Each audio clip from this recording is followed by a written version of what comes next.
Anda masih mengikuti acara Batik Bincang Indonesia Tiongkok.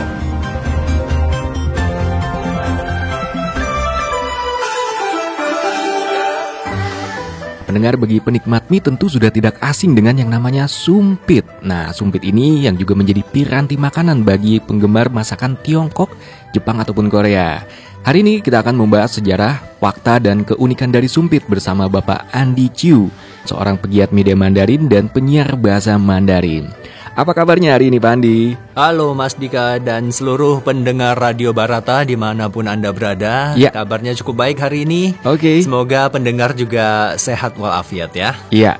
Pak Andi suka mie pastinya nih? Oh pasti, salah satu makanan kesukaan saya itu adalah mie. Pasti lebih menggunakan sendok atau sumpit? Kalau makan mie sebenarnya lebih enak bagi saya dengan menggunakan sumpit. Sumpit. Betul, rasanya lebih nikmat dan lebih unik lah ya dibandingkan kalau makanan sehari-hari kita orang Indonesia kan nasi ya. Nasi, betul. Dan jadi, menggunakan sendok juga. Betul. Nah, Pak Andi, berbicara mengenai sumpit ini, ada sejarah atau kisah-kisahnya nggak nih dari sumpit? Untuk sejarahnya sebenarnya sudah mulai ada. Ini sumpit merupakan satu alat makan ya yang kita kenal ya. Di Indonesia ini sebenarnya lebih banyak orang mengenal sumpit ini melalui pedagang mie ayam keliling. Betul. Ya, betul ya. Mas Dika juga begitu bukan? Betul. Jadi saya juga menemukan bahwa banyak sekali teman saya, tuh saya tanya mengenal sumpit dari mana, katanya ya itu dari tukang mie ayam keliling. Tukang mie ayam keliling. Dan setelah itu baru mulai belajar menggunakan sumpit ya. Nah, sumpit ini merupakan salah satu penemuan yang unik oleh orang Tiongkok ya, di mana dikatakan sejarah penggunaan alat makan di Tiongkok sudah sangat lama, berbeda dengan negara-negara di Asia bagian selatan atau Asia Tenggara seperti daerah Timur Tengah, India atau Indonesia yang kebanyakan zaman dulu itu makan menggunakan tangan langsung. Betul. Ya, tapi kalau di Tiongkok itu sejarah penggunaan sendok sudah ada sekitar 8.000 tahun hingga sekarang ya. 8.000 tahun. Betul. Kemudian garpu itu sudah digunakan selama 4.000 tahun. Wow. Nah, kemudian barulah muncul yang namanya sumpit ya. Namun lamanya penggunaan sumpit itu hingga saat ini sebenarnya belum bisa dipastikan pastinya berapa tahun gitu. Tapi diyakini minimal sudah ada 3.000 tahun minimal 3.000 itu. tahun. Bahkan ada beberapa penemuan mengatakan sumpit sudah ada 5.000 tahun lalu gitu. Tapi yang paling awal memang alat makan yang ditemukan di Tiongkok itu adalah sendok, yaitu sekitar 8.000 tahun gitu. Beberapa penemuan sejarah mengatakan di Tiongkok itu sudah ada sumpit sekitar zaman Neolitik atau tahun 5.000 sebelum Masehi gitu. Ya, hal tersebut berawal dari temuan para arkeolog menemukan 20 jenis sumpit dengan berbagai ukuran gitu. Wow, yang ada panjangnya ukurannya, Pak, ya? Panjangnya antara 9 hingga 18 cm dengan diameter 0,3 hingga 0,9 cm gitu. Nah, ini terbuat dari apa nih, Pak, sumpit itu pada zaman dulu? Umumnya zaman dahulu itu terbuat dari tulang hewan. Nah, kemudian pada saat masuknya zaman dinasti di Tiongkok ditemukan di daerah yang namanya Kaohsiung di provinsi Jiangsu sekarang, ditemukan ada sumpit yang terbuat dari tulang binatang. Ya. Nah, menurut legenda katanya sumpit kayu sebelumnya kan ditemukan terbuat dari tulang ya. Kemudian ditemukan lagi sumpit yang terbuat dari kayu. Katanya pertama kali sumpit kayu dibuat oleh Ta Yu yang merupakan seorang pendiri dinasti Xia. Dinasti Xia ini adalah dalam catatan sejarah adalah dinasti pertama yang ada di Tiongkok. Adanya itu antara tahun 2070 hingga 1600 sebelum Masehi. Saat itu negara Tiongkok sedang menghadapi banjir. Pada saat memasak juga menjadi sulit, makan juga kalau mencari alat makan itu kan jadi lebih sulit gitu. Sehingga dia mematahkan ranting pohon kemudian menjadikannya sebagai alat makan biar bisa mengambil makanan yang matang dengan cepat. Kreatif ya. Kita bayangkan misalnya sedang memanggang sesuatu nih, atau memasak sesuatu merebus sesuatu di dalam air hangat gitu. Nah, untuk mengambilnya dengan cepat di dalam kuah, kalau menggunakan sendok itu kan agak sulit. Kadang nggak terambil. Kalau menggunakan garpu lebih susah lagi, harus ditusuk gitu. Nah, tapi kalau dengan menggunakan sumpit bisa langsung masuk ke dalam dan menjepit makanan itu gitu. Ya, jadi itu salah satu asal mulanya ditemukannya atau digunakannya sumpit ini. Lalu setelah dinasti Xia ini berakhir, bergantilah ke dinasti kedua di masa dinasti Tiongkok itu, yaitu dinasti yang namanya dinasti Shang. Nah, Shang Chao atau dinasti Shang ini berdiri hingga 1046 sebelum Masehi gitu. Pada akhir-akhir zaman dinasti Shang ini ada seorang selir kaisar yang cukup terkenal hingga saat ini namanya Taji. Nah, Taji ini dia adalah seorang selir yang dikatakan sangat cantik. Dan kaisar dinasti Shang saat itu yang dinamakan Kaisar Zhou sangat terpikat olehnya, bahkan sampai mentelantarkan banyak urusan negara hanya untuk bersama dengan Taji ini gitu. Nah, dan si selir Taji ini untuk menyenangkan Kaisar Zhou, dia membuat banyak sekali barang-barang yang bagus-bagus, yang mewah-mewah untuk menyenangkan sang kaisar. Walaupun juga dalam cerita legenda disebutkan bahwa selir Taji ini juga sangat kejam, banyak menciptakan cara-cara penyiksaan yang kejam gitu. Nah, banyak penyiksaan yang kejam itu mulai dari zamannya dia. Namun dia juga menciptakan banyak alat makan yang mewah. Contohnya adalah dia menciptakan sumpit untuk si Kaisar Zhou ini yang terbuat dari misalnya dari giok atau dari gading, ya, atau juga dari keramik yang memang terlihat lebih mewah dan dikatakan ini memang hanya kaisar yang cocok menggunakan gitu. Nah, 3 catatan ini yaitu dari dinasti Shang dengan adanya selir Taji, kemudian Tayu yang menggunakan ranting pohon, kemudian dari zaman prasejarah lagi juga ada. Jadi ini menunjukkan 3 masa penting penemuan catatan sejarah mengenai sumpit dalam sejarah Tiongkok. Kemudian menyebar luaslah penggunaan sumpit ini di dataran Tiongkok pada saat dinasti Song atau abad keempat. Segala jenis jamuan makan ataupun makan sehari-hari rakyat semuanya hampir semua menggunakan sumpit. Baik, berarti pada zaman dinasti Song ini sumpit sudah menjadi piranti makanan dan menjadi bagian penting ya dalam budaya tradisional komunal di suku Tionghoa ini, Pak. Betul, bahkan pada abad ke-7 ya sumpit ini mulai menyebar, digunakan oleh penduduk di Jepang dan juga masyarakat Korea. Jadi di Asia Timur ini sampai sekarang boleh dikatakan tempat penggunaan sumpit yang terbanyak di dunia gitu. Baik, berarti ini menyebar sampai ke negara lain nih, Pak. Betul, bahkan di Asia Tenggara kan juga ada, Indonesia juga menggunakan sumpit. Bahkan di Eropa, dalam pengetahuan saya, di Prancis itu ada satu penghargaan yang namanya penghargaan sumpit emas. Sumpit emas. Yang diberikan untuk restoran-restoran Chinese food atau masakan Tionghoa yang terkenal atau yang bagus di Prancis. Kemudian di Jerman itu sekarang ada yang namanya Museum Sumpit. Baik. Ya, museum sumpit di dalamnya ada 1000 jenis sumpit lebih ya, 1000 lebih. 1000 lebih itu ya. Jadi saat ini sudah cukup mendunia lah sumpit ini ya. Nah, ini kan sudah cukup mendunia nih, Pak. Betul. Ada nggak sih perbedaan-perbedaan sumpit ini misalnya dari negara Tiongkok sendiri, kemudian dari negara Jepang, dari negara Korea ini? Sebenarnya kalau dikatakan perbedaan yang mencolok itu sebenarnya tidak terlalu banyak. Namun memang ada keunikan tersendiri ya, terutama di Tiongkok, kemudian Jepang dan juga Korea. Kalau di Tiongkok ini sumpitnya itu lebih panjang dibandingkan dengan sumpit Jepang. Kemudian bentuknya ini salah satu keunikan utama sumpit Tiongkok ini adalah satu ujungnya itu bentuknya bulat. Satu ujungnya lagi untuk yang dipegang oleh tangan itu bentuknya segi 4. Ya, salah satu keunikannya. Itu keunikannya, betul. Walaupun memang ada juga yang semuanya bentuk segi 4 atau yang dari ujung ke ujung bentuknya bulat gitu. Tapi yang unik adalah ujung yang untuk makannya itu bentuknya bulat, ujungnya untuk pegangnya itu bentuknya segi 4. Nah, itu salah satu keunikannya. Dan di Tiongkok ini umumnya sumpit ini terbuat dari bambu. Tapi seiring perkembangan zaman ya banyak sekali bahan-bahan yang digunakan untuk membuat sumpit. Misalnya kayu, plastik juga ada, logam juga ada hingga sekarang. Bahkan ada yang menggunakan gading, menggunakan bahan porselin atau keramik. Berarti itu untuk sebagai ini aja kali, Pak ya, untuk oleh-oleh seperti variasi ya. Betul, variasi dan juga oleh-oleh. Ada juga yang menggunakan sumpit ini sebagai satu status sosial. Misalnya ada orang menggunakan sumpit dari emas, berarti ini orangnya cukup terpandang dan tingkat ekonominya cukup tinggi gitu. Betul. Ya. Nah, kalau sumpit Jepang, teman-teman saya yakin pernah makan di restoran Jepang. Sumpit Jepang ini dia lebih pendek dibandingkan dengan sumpit Tiongkok. Dan juga ujungnya itu lebih lancip. Lebih lancip? Ya, lebih lancip atau lebih kecil gitu. Kalau yang Tiongkok tadi bulat ya? Kalau Tiongkok itu bulat. Nah, kenapa sumpit Jepang ini lebih lancip di ujungnya atau lebih kecil di ujungnya? Katanya karena orang Jepang ini sangat suka makan ikan. Jadi dengan ujung yang kecil itu, yang lebih kecil lebih lancip, lebih mudah untuk mengambil tulang ikan biar tidak termakan. Seperti itu. Nah, ini adalah sumpit Jepang. Kemudian kalau sumpit dari Korea, kebanyakan adalah terbuat dari logam, terutama dari perak, emas ataupun kuningan. Karena zaman dulu sebenarnya yang menggunakan sumpit baru dari kalangan bangsawan ya, yang lebih mahal. Dan juga terbuat dari misalnya kuningan atau perak, kemudian bentuknya itu pipih. lebih pipih kalau yang Korea ini. Pernah kalau makan di restoran Korea menemukan sumpit seperti itu nggak? Iya. Jadi dia bentuknya lebih pipih. Jadi bentuknya pipih dua. Ini ada maksudnya nggak tuh, Pak? Makanan terkenal di Korea itu kan adalah daging bakar.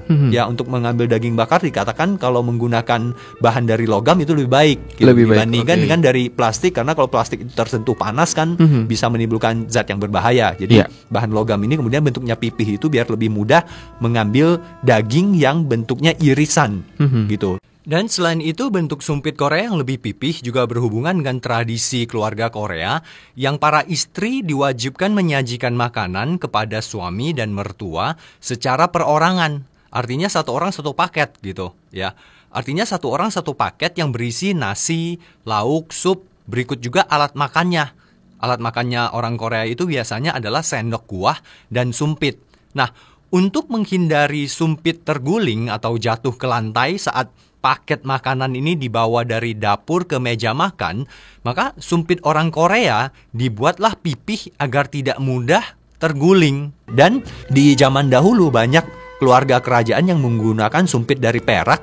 Itu katanya bisa mendeteksi ada atau tidaknya racun arsenik dalam makanan. Karena katanya kalau perak ini tersentuh dengan arsenik, dia akan berubah warna jadi warna lebih gelap atau warna hitam gitu. Sebenarnya ini juga di zaman Tiongkok kuno sudah ada, yaitu seperti di dinasti Shang tadi ya. Betul, namun lebih banyak kalau zaman dulu mendeteksi makanan apakah ada racun arsenik itu menggunakan jarum perak.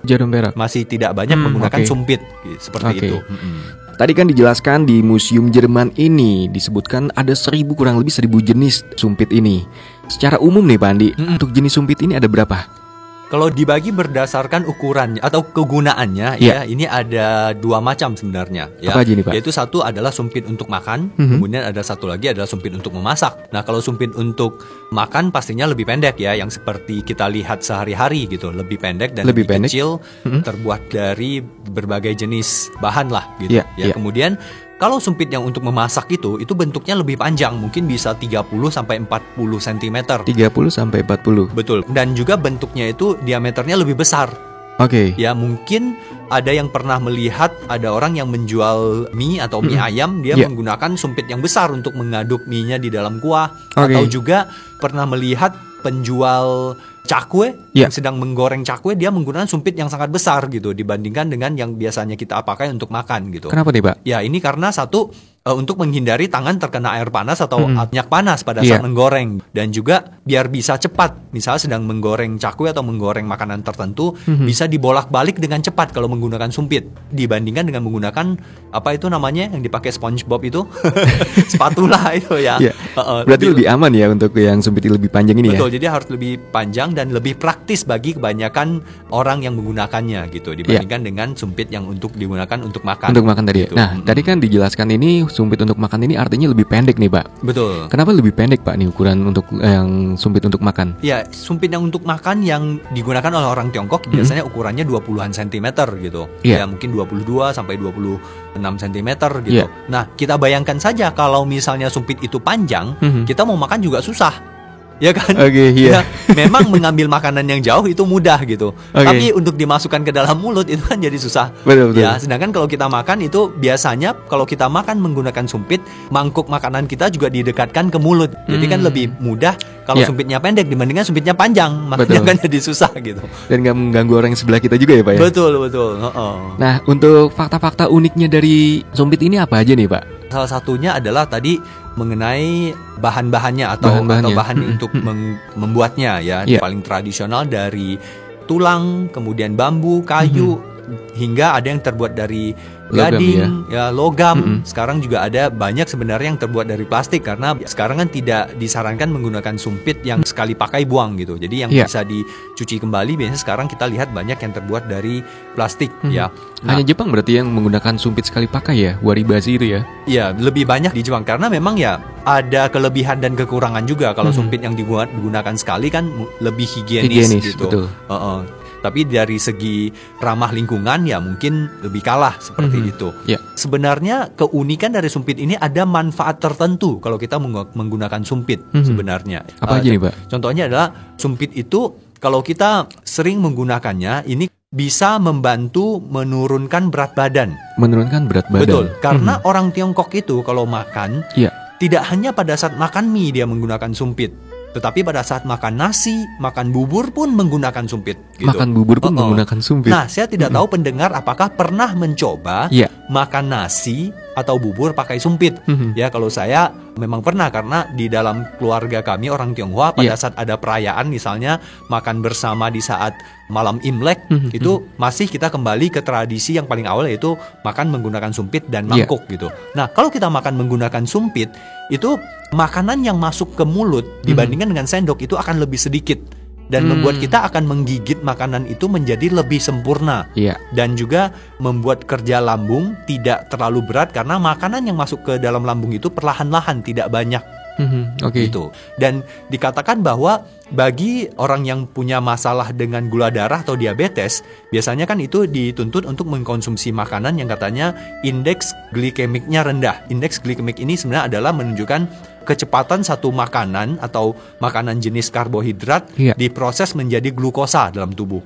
Ya, jadi katanya kalau nilai IG ini satu makanan makin tinggi, maka makin cepat pula karbohidrat ini berubah menjadi glukosa. Jadi bisa lebih cepat membuat gula darah melonjak. Jadi kalau makan dengan menggunakan sumpit secara perlahan-lahan, lebih sedikit makanan yang masuk ke mulut, itu jadi lebih bagus untuk pencernaan dan membuat gula darah kita tidak cepat naik. Itu salah satu ya. Ini memang harus dicoba, makan nasi pakai sumpit. Jadi caranya adalah mendekatkan mangkuk ini hingga ke mulut, lalu menggunakan sumpit ini bukan dijepit nasinya, tapi di semacam di sendok-sendok gitu. Betul, ya? Didorong-dorong ke mulut, didorong ya? ke dalam mulut gitu. Dan sekali dorong itu biasanya lebih sedikit. Nah, itu salah satunya. Ada manfaat lainnya nggak? Manfaat lainnya adalah menggunakan sumpit ini kan lebih sulit, lebih susah dibandingkan dengan sendok dan garpu gitu. Tetapi manfaatnya adalah bisa melatih koordinasi antara otak dan tubuh gitu, terutama antara otak dan tangan. Ya, karena menggunakan sumpit untuk menjepit makanan terutama yang kecil, ini perlu latihan dan perlu yang namanya ketekunan dan kesabaran gitu. Jadi manfaat lainnya adalah meningkatkan koordinasi antara otak dan tubuh, kemudian juga melatih ketekunan dan kesabaran kita. Karena di Tiongkok itu anak kecil dari mulai makan sendiri sudah diberikan sumpit, bukan diberikan sendok atau garpu gitu. Jadi untuk membiasakan ya, Pak ya. Betul. Sejak kecil mereka sudah mencoba menggunakan jarinya itu untuk memakai sumpit ini. Jadi ketekunan ini bisa melatih diri kita untuk melakukan segala sesuatu pun. Kalau makan aja kita harus latihan dengan tekun, apalagi hal-hal yang lain. Jadi melatih kita untuk lebih tekun dan lebih sabar dalam melakukan apapun gitu. Itu dari segi manfaatnya, Pak ya. Betul. Kemudian fakta-fakta yang lainnya mungkin ada nih, Pak. Fakta-fakta yang lainnya, tadi kita sudah pernah membahas mengenai sejarah sumpitnya ya. Betul. Bahkan dikatakan bahwa di Tiongkok itu sudah ada sendok 8.000 tahun yang lalu. Kemudian garpu 4.000 tahun ya. Sumpit dipercaya minimal ada 3.000 tahun sejarahnya. Ini salah satu faktanya. Lalu juga cara menggunakan sumpit yang benar. Cara menggunakan sumpit yang benar. Betul. Cara menggunakan sumpit itu mirip seperti kita memegang bolpen atau pensil. Yaitu menggunakan jari telunjuk dan juga dengan jempol. Jari telunjuk dan jempol ini memegang sumpit ini, kemudian 3 jari lainnya ini menopang di samping. Jadi kalau kita turunkan jari telunjuk, sumpitnya itu juga ikut naik turun. Nah, itu cara menggunakan yang benar. Jadi jari telunjuk kita turunkan, berarti sumpitnya menjepit. Telunjuk kita naik, itu sumpitnya juga naik. Ini adalah cara menggunakan sumpit yang benar.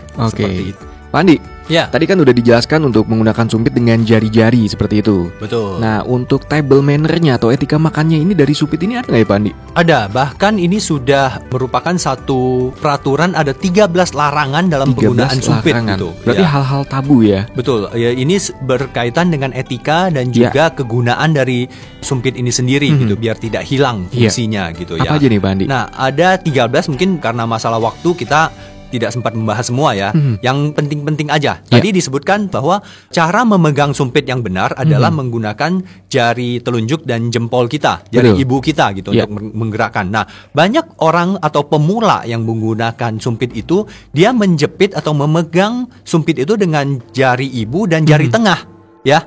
Memegangnya seperti ini gitu. ya, sehingga jari telunjuknya ini menjulur keluar, mengarah keluar gitu. Ini tidak boleh dan dianggap tidak sopan karena seperti sedang menunjuk orang gitu. Orang yang kita makan sengaja. Jadi kalau kita pegang sumpit seperti ini, jari telunjuk kita menunjuk-nunjuk orang. Betul. Nah, kita tahu bahwa kita menunjuk-nunjuk orang itu seperti sedang memarahi orang lain. Betul. Gitu. Ya, jadi itu tidak sopan ya dianggapnya. Tidak boleh ya. Jadi banyak, bahkan teman saya sendiri saya melihat masih tidak begitu mahir menggunakan sumpit. Dia menggunakan jari tengah dan jari ibu untuk memegang sumpit itu, sehingga jari telunjuknya keluar, menunjuk keluar itu tidak boleh. Ya, nggak boleh. Ya. Betul. Dan kemudian juga, kalaupun sudah benar memegang sumpit itu dengan jari ibu dan jari telunjuk, ya, jangan menggunakan sumpit ini juga untuk menunjuk orang. Kan banyak orang yang sedang berbicara itu tangannya suka main. Betul. Nah, jadi pada saat sambil makan, mungkin secara tidak sadar tangan kanannya memegang sumpit ini digerak-gerakan, jadi kesannya seperti menunjuk-nunjuk orang dengan menggunakan sumpit. Ya, itu juga tidak boleh. Ya, itu tidak sopan ya, seperti sedang memarahi orang lain. Dan untuk yang lainnya apa lagi nih, Yang lainnya contohnya, saya pernah melihat juga teman karena terlalu saking serunya mungkin saking enaknya makanan ini ya. Nah, sumpitnya itu di apa istilahnya, diecap-ecap gitu di mulut gitu. Itu tidak boleh ya. Tidak boleh ngecap sumpit dengan mulut hingga bersuara. Karena rasanya itu tidak sopan dan juga mengganggu ya. Betul. Itu tidak baik ya. Nah, Pak Andi, bagi bangsa Tionghoa sendiri nih, ada maknanya nggak nih dari sumpit ini sendiri, Pak? Kalau sumpit ini maknanya tentu ada, karena ini merupakan salah satu ciri khas yang sangat menonjol dalam budaya kuliner atau budaya makan orang Tiongkok ya.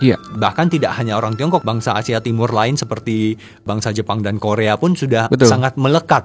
Di Tiongkok ini selain sebagai alat makan, ini juga merupakan satu pertanda atau simbol pernikahan. Banyak juga orang yang menggunakan sumpit ini untuk dijadikan sebagai hadiah pengantin baru.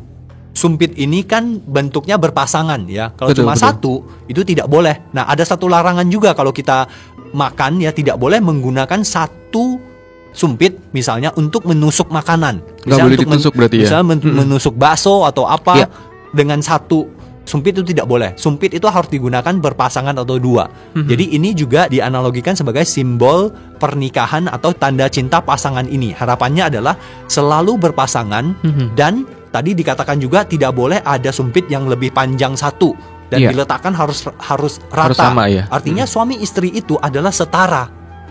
Gitu. Memang peranannya berbeda, tapi suami istri itu adalah setara. Baik, itu tadi pendengar obrolan kita mengenai sejarah, fakta dan keunikan dari sumpit bersama narasumber kita Bapak Andi Ciu, seorang pegiat media Mandarin dan presenter bahasa Mandarin. Pak Andi, terima kasih untuk kehadirannya di studio bersama kami hari ini. Sama-sama. Semoga sehat selalu dan sampai jumpa lagi di minggu-minggu ataupun episode yang mendatang, Pak Andi. Baik, sama-sama, terima kasih. Pendengar, demikian Batik Bincang Indonesia Tiongkok untuk kali ini. Dan untuk Anda yang mau menanggapi apa yang menjadi perbincangan kami, bisa kirimkan SMS atau WhatsApp Anda ke nomor kami di 0812 99 888 738. Terima kasih dan sampai jumpa. Demikian telah Anda ikuti acara Batik Bincang Indonesia Tiongkok. Terima kasih atas perhatian Anda dan sampai jumpa.